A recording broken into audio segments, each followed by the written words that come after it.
अस्सलाम वालेकुम। आज आपकी खिदमत में मैं पेश कर रही हूँ दिल को साफ़ करने का तरीका।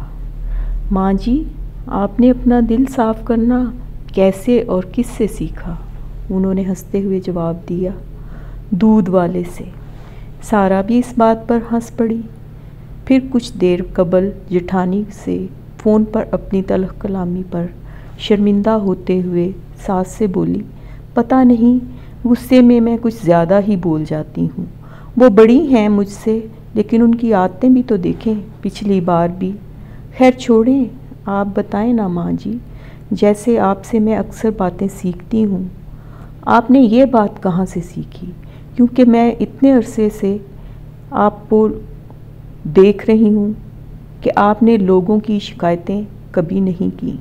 हालांकि कुछ लोग तो बहुत ही गलत रवैये आपके साथ रखते देखे हैं मैंने। माँ जी ने बड़ी बहू के साथ सारा की बदकलामी को यकसर नज़रअंदाज करते हुए मुस्कुराते हुए जवाब दिया, पुत्र मजाक नहीं, सच बता रही हूँ।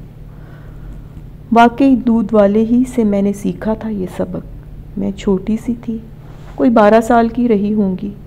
फजर में भाई और अब्बा जी तो मस्जिद गए होते थे, माँ जी भी सहन में कुरान पढ़ रही होती थी कि दूध वाले बाबे की साइकिल की घंटी बजनी शुरू हो जाती। मैं बावर्ची खाने से देगची लेकर उसे देती तो वो गौर से उसे चेक करता, सूंघ कर कहता, ऐ नहीं कुड़िए, जा दूजा भांडा लैके आ, एदे विच ते हाली तक कल दे सालन दी बो नहीं मुक्की। ये नहीं बेटा, दूसरा बर्तन लेकर आओ, इसमें तो अभी तक कल के सालन की बू ख़त्म नहीं हुई। किसी दिन कहता, ना पुत्तर है बेर सैडां ते पुराना दुध चिंबड़िया है, इंज ते नवा दुध फट जाएगा। नहीं पुत्र, ये देखो साइड पर पुराना दूध चिपका हुआ है, ऐसे तो नया दूध भी फट जाएगा। जिस दिन कभी दूध फट जाता तो अम्मा जी से बहुत डांट पड़ती, इतना दूध ज़ाया होने पर। 3-4 साल यही सिलसिला जारी रहा और फिर मेरी शादी हो गई। कुछ अरसे बाद मसाइल शुरू हो गए जो किसी तरह नबेड़े ही नहीं जाते थे मुझसे। मैं घुट घुट के रो रो के अल्लाह जी से दुआ करती। एक दिन सुबह को उठी, देखा तो चाय बनाने को दूध नहीं, ढेर सारा दूध फट चुका था। मुझे याद आया कि अम्मा जी उससे फटे हुए दूध से तरह तरह की मिठाइयाँ और पनीर बना लिया करती थी। सो मैंने भी आधे दूध से कलाकंद, आधे के पनीर के पकौड़े बना लिए और नाश्ते में इतना एहतमाम देखकर घर वाले बहुत खुश हुए। बड़ी तारीफ़ें हुई। ससुर ने नया जोड़ा ख़रीदने के पैसे इनाम में दिए। उस दिन मुझे शिद्दत से एहसास हुआ कि लोग इतने बुरे नहीं होते। ये इंसान की गलती होती है कि वो हर बार नए मामलात को पिछली नाराज़गियों से भी जोड़ लेता है। उस वक्त उसने यूँ कहा था, उसने यूँ किया था, मेरी ये गलती थी।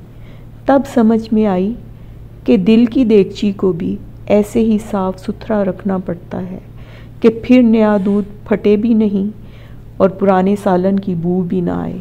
और कभी गलती से अगर फट जाए तो ऐसे ही खूब चीनी डालकर उसकी मिठाई बना लेते हैं।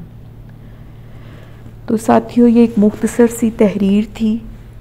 हम सब का अक्सर ऐसे मौक़ों से मुख्तलिफ़ मौक़ों पर ज़िंदगी में ऐसे ही मामलात से वास्ता पड़ता है। अगरचे ये मामूली बातें होती हैं, मगर हम अपने दिल में रख लेते हैं, जिससे हमारे दिल कुदूरतों से भर जाते हैं। तो अगर हम अपने दिल को साफ़ करते रहें तो इंशाअल्लाह हर दफ़ा एक नया आगाज़ कर सकते हैं और ज़िंदगी को हम आसान बना सकते हैं। मैं इंशाअल्लाह हमेशा इसी तरह आपकी ज़िंदगी को आसान बनाने की टिप्स बताती रहा करूँगी। ये एक मुख्तसर सी तहरीर थी जिसने मुझे बहुत मुतासर किया था और मैंने आप लोगों से शेयर किया। मैं नहीं जानती कि ये किस मुसन्नफ़ की तहरीर है, मगर इसमें हमारे लिए सीखने को बहुत कुछ है। तो इंशाअल्लाह फिर जल्द ही मुलाकात होगी आपसे एक नई वीडियो के साथ, एक मुख्तलिफ मौजू के साथ। तो जाते जाते मैं आपसे ये कहना चाहूँगी कि नबी पाक ने फरमाया है, मुस्कुराहट एक सदका है, और ऐसा सदका है ये जिसके ऊपर कुछ भी खर्च नहीं आता, और सदका 1000 बलाओं को टालता है। तो अपनी ज़िंदगी को आसान बनाइए, खुश रहिए, खुश रखिए। फिर मिलेंगे किसी नए मौजू के साथ जल्द ही। तो इजाज़त चाहती हूँ।